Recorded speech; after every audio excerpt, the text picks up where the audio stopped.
The Houston metro area is one of those cities who received the true brunt and the dirty side of the storm. Beryl brought straight line wind gusts reaching over 80 miles per hour, toppling trees and power lines in the process. Our next guest was actually in his home Monday morning when a tree fell on his house, trapping him along with all the rubble inside.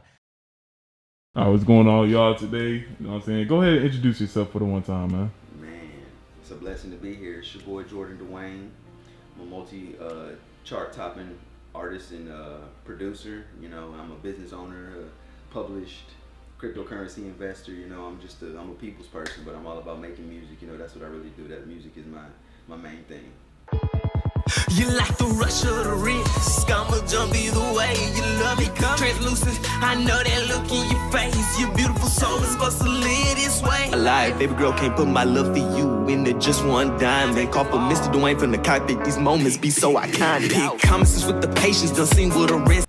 Okay. So, like, why don't you? I heard that you was in a storm accident. You know what I'm saying? Where you was trapped under some trees or something like that. Why don't you explain to us what happened, man?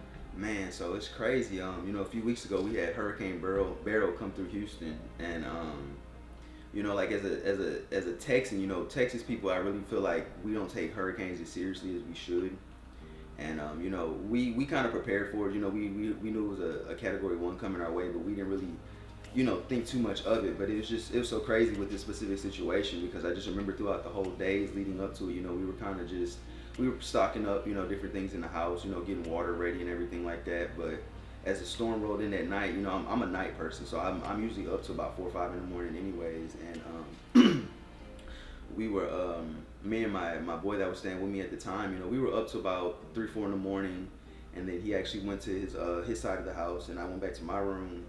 And you know, I remember I was watching the storm tracker online, and about 5:30, you know, things really just started getting bad, but I started getting a little tired. So the last few things, just the big vivid details I do definitely remember before everything happened was, you know, I actually remember going to get food, and I went and put it back in the sink after I got done with it, and went and laid down. And I remember, like I said, I was watching the storm tracker like kind of before I passed out, and I remember closing my laptop and just kind of like dozing off, like right to where the point where you kind of, right when you fall asleep.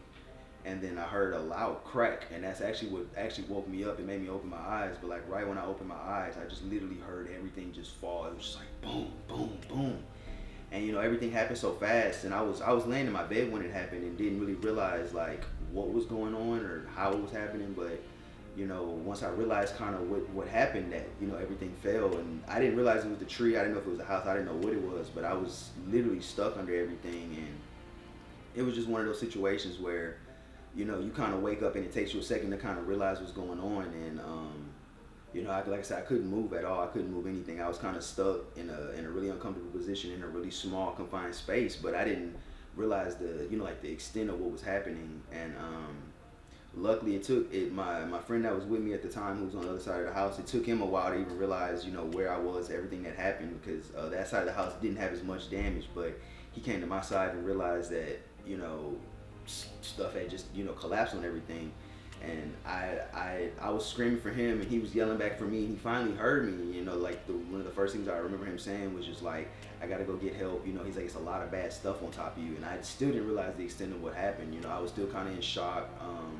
I was definitely really hurt, but I didn't even really realize the extent of the hurt yet. But yeah, I was under there for about 30, 45 minutes, and the neighbors, you know, started coming. I could hear all the neighbors screaming, trying to move things, but they weren't able to really move anything either. And then I heard one of them yelling, you know, we got to go get the fire department. So it took the fire department about another 20 minutes to come pull up, because the storm was still going on.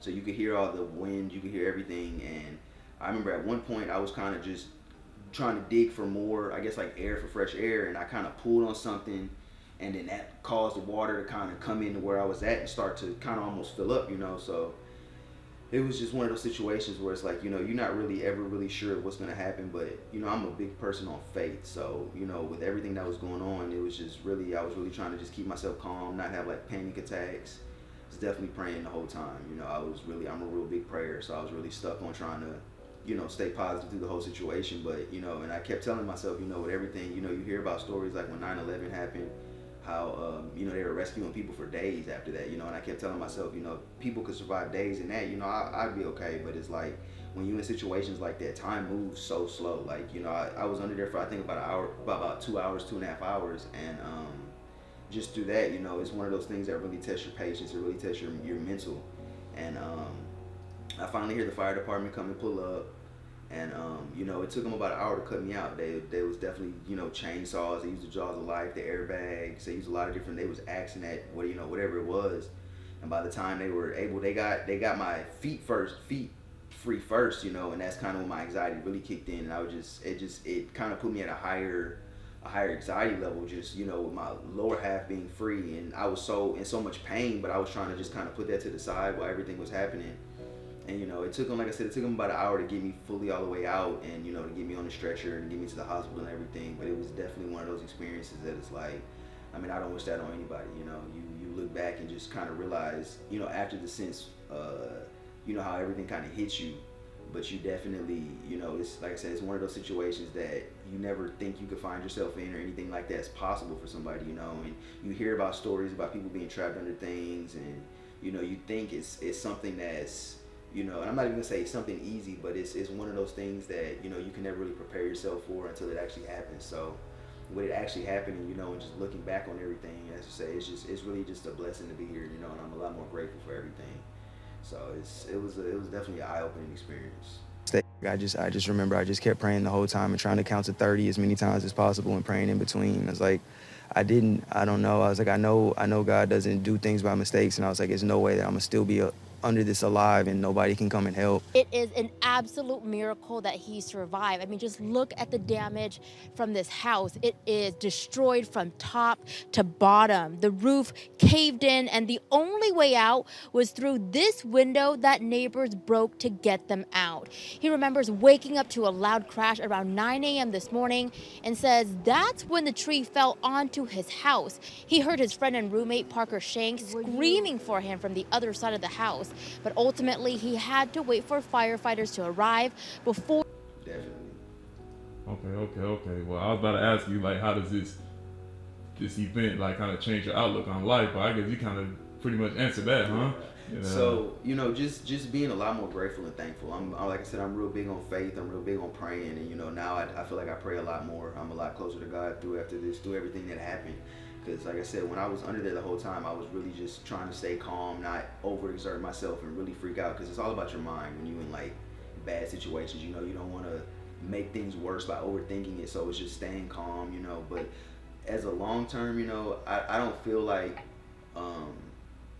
that, like, I don't think I have, like, PTSD or anything like that. You know, I'm a person who, and I've had people tell me this before, like, I suppress a lot of things, if that makes sense. So I don't know, I kind of try to put everything off to the side and try not to overthink and overanalyze things, but it hits you when you're laying down at night. It really makes you realize, you know, there's a lot of people that passed away in Hurricane Beryl, and it was from trees falling, you know, and it's like to find out that I was actually one of the only people who survived a tree falling on them during the hurricane. It's definitely mentally challenging, you know. It's one of those things that you try not to overthink and overanalyze moving forward, because it'll really damage your mind. But it was a heavy situation. It was definitely, it changes how I look at everything now, you know, just being more grateful, being more appreciative of everything, all the small things, you know, being patient. I'm gonna say, I've been working on my patience a lot more, and, you know, just being under there for the amount of time that I was under there, that felt like a lifetime, you know, looking back, knowing it was only like 2 hours, you know, it definitely just makes you, you know, more appreciative of everything that's just going on around you. You know, you enjoy being patient. Things take a long time to happen, you know, and then everything can fall apart so fast. So just knowing that, you know, just learning and really mastering patience. No, for real, no doubt, man, no doubt. Okay, so, like, I want to know, what would you say to the world right now, whoever's watching? Like, what would you advice be? You know what I'm saying? Man, tell everybody that you love them, because you never know how fast life changes. You know, let everybody know how much you appreciate them and how thankful you are of them, because everything happens so fast. Like I say, you look at how situations change overnight for people. You know, you look at people that can be all the way up, and I don't even necessarily mean like a monetary sense, but just like positioning in life and how fast things can change. Like, I never you know, you never think worst case scenarios could happen to you, you know, and I'm always a person who doesn't like to think, like, I'll be prepared for worst case, but you never want to put yourself in a mindset of, you know, things bad can happen, but it's like realistically living in today's society, like, you just kind of got to be prepared for stuff like that. So just always, you know, be one step ahead, be 2-3 steps ahead if possible, but just when it comes to like natural disasters and just things that can be controlled on our end, like, you know, you just got to be very aware and very prepared for the things that can happen, you know, worst case scenario, and be ready to do what you need to do. But when it comes to like storms and stuff like that now, like, I wouldn't advise, and I mean, it's just me personally, you know, I know a lot of people, like I say, Texas people, we don't really take hurricanes seriously, you know, and I say that as a whole, you know, we've had our bad storms in Houston and in the surrounding areas, but it's like, compared to places that have hurricanes a lot, you know, we always kind of seem to get the left side of the storm, the right side, and like even with Hurricane Beryl, it was only Category 1, they say. So, you know, just realistically thinking about everything, like, just always be prepared for what can come. You know what I'm saying? Always do what you need to do to make sure you're prepared for things that's coming, and just always pray, man. You gotta keep the faith, because it's one of those things that's what's gonna hold you through all the way to the end. It's just knowing that there's a bigger purpose, a bigger sense in everything. You gotta stay prayed up, no doubt on that part, man. Gotta pray. Already, man. Well, I appreciate you sharing your story with us, man. You know what I'm saying? Tell everybody where we can find you at. You know what I'm saying? Your IG, YouTube. You know what I'm saying? So it's your boy Jordann Dwayne. Once again, that's Jordan with 2 N's, Dwayne, Dwayne. That's Jordann Dwayne on everything, all social medias, all digital streaming platforms. Yeah, like I said, shout out to NBK Studios for the interview. We doing this project real big this time. So stay prayed up, y'all. Keep believing, never stop believing, and always stay 3 steps ahead of everything.